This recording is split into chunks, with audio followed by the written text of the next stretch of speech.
ગ્રામજનો, આદરણીય ગુરુજનો તથા મારા વાલા બાળકો, ગોહિલ થયાના તમને જય માતાજી। આજે મારે તમને એક એવા વિષય પર વાત કરવી છે। અમુક લોકો તેનો સદુપયોગ કરે છે, અમુક લોકો તેનો દુરુપયોગ કરે છે। જે લોકો સદુપયોગ કરે છે તેને મારા કોટી કોટી વંદન। આજે મારા વક્તવ્યનો વિષય છે મોબાઈલ આશીર્વાદ કે અભિશાપ। એક સરસ મજાનો શેર છે તે હું આપની સમક્ષ રજૂ કરું છું।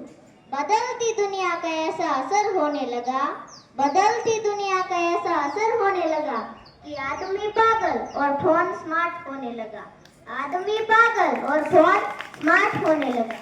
તમે મોબાઈલનો ભરપૂર ઉપયોગ કરો, તમે લેપટોપનો ભરપૂર ઉપયોગ કરો, તમે આઈપેડનો પણ ભરપૂર ઉપયોગ કરો, પણ યાદ રાખજો તે માત્ર આપણી સેવા માટે છે, નહીં કે જિંદગીની બરબાદી માટે। ક્યારેક આપણને પ્રશ્ન થાય કે મોબાઈલ આશીર્વાદ છે કે અભિશાપ, તો જ્યારે તેનો વિવેકપૂર્ણ ઉપયોગ કરવામાં આવે ત્યારે તે આશીર્વાદ છે, અને જ્યારે તેનો દુરુપયોગ થાય છે ત્યારે તે અભિશાપ બની જાય છે।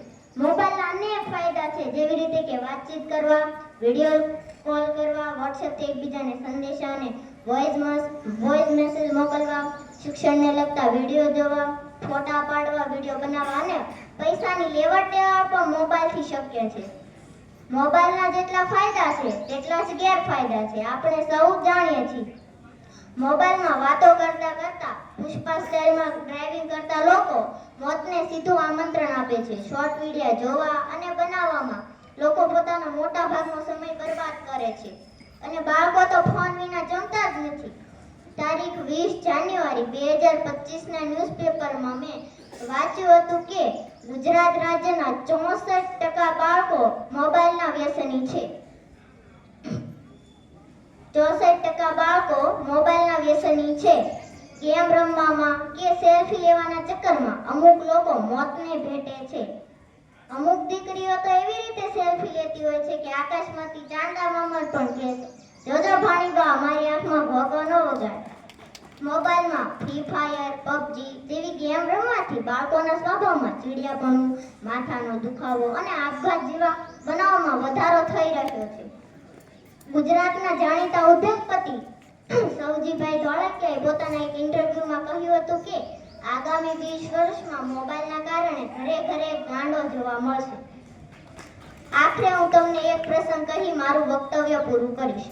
શિક્ષકે એકવાર વર્ગના બધા બાળકોને નિબંધ લખવા આપ્યો। એનો વિષય હતો તમારે શું બનવું છે। ત્યારે એક વિદ્યાર્થીએ લખ્યું કે મારે પૂછ્યું કે તારે શા માટે મોબાઈલ બનવું છે। ત્યારે વિદ્યાર્થીએ સરસ જવાબ આપતા કહ્યું, મારી મમ્મી મારા કરતા તેના મોબાઈલને વધારે સાચવે છે, મારા કપડાં કરતા તેના કવરનું વધારે ધ્યાન રાખે, અને દિવસમાં વારંવાર મોબાઈલના કવર અને એની સ્ક્રીન વારંવાર લૂછાલૂછ કરે છે, અને તું ભગવાન મને માણસનો જન્મ નહીં આપતો, અને જો તું મને માણસનો જન્મ આપવાનો હોય તો મને ઓફલાઈન મમ્મી આપજે, જે મારી માટે નાસ્તો બનાવે અને અમે સાથે જમીએ, મારે ઓનલાઈન મમ્મી નથી જોઈતી। આપણે ત્યાં એક પંક્તિ હતી, એક ભણેલી માં 100 શિક્ષક બરાબર, એક ભણેલી માં 100 શિક્ષક બરાબર, પણ હવે આ પંક્તિ પાછળ લગાડવું પડે છે કે જો ફોન હેઠો મૂકે તો। મારું વક્તવ્ય સાંભળવા બદલ આપનો ખૂબ ખૂબ આભાર। વાહ શ્રેયાબેન વાહ, બહુ સરસ અને સાચી વાત કરી। આપણે પણ મોબાઈલના ગેરફાયદામાંથી બચીએ જેથી સારું જીવન જીવી શકીએ। કાર્યક્રમને આગળ ધપાવતા આપણા મુખ્ય મહેમાન એમનો